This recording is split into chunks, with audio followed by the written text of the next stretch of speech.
Hare Krishna. The God we grasp is different from the God who grasps us.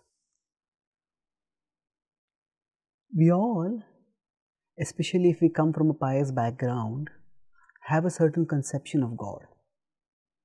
In fact, even atheists have a certain conception of God which makes them think of God as an unreasonable, unbelievable object, and so they reject His existence.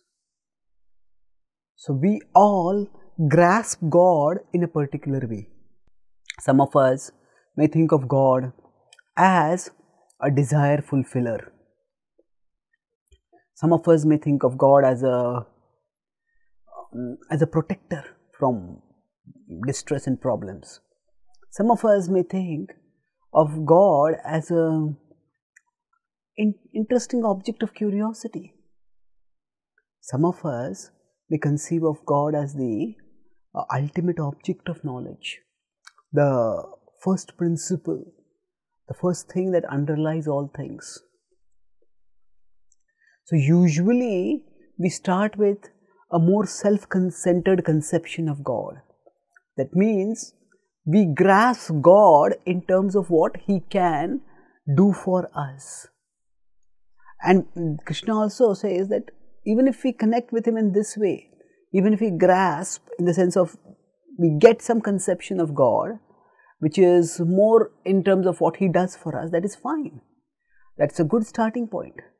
He says in 7.16, Chaturvidha bhajante mam jana sukritino arjuna arto jigyasurartharthi jnani cha bharatarshabha.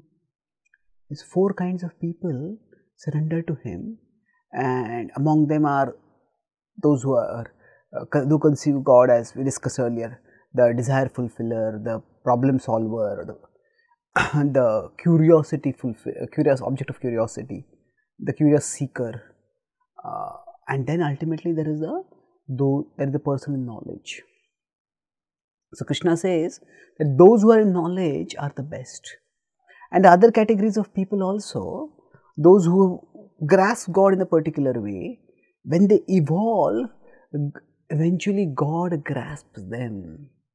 That means, when we say God grasps them, means what?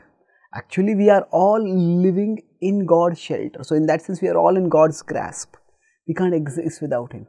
But when God grasps our heart, that means He conquers our heart. When we understand that He is the all-attractive object, He is the source of the attractiveness of everything that we find attractive in the world, that God will conquer our heart.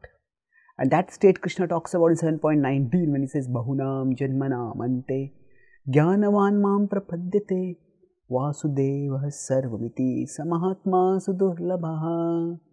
Those special souls are very rare, Mahatmas, who get grasped by God, whose heart gets conquered by God. They understand that Krishna is everything and they surrender wholeheartedly to Him.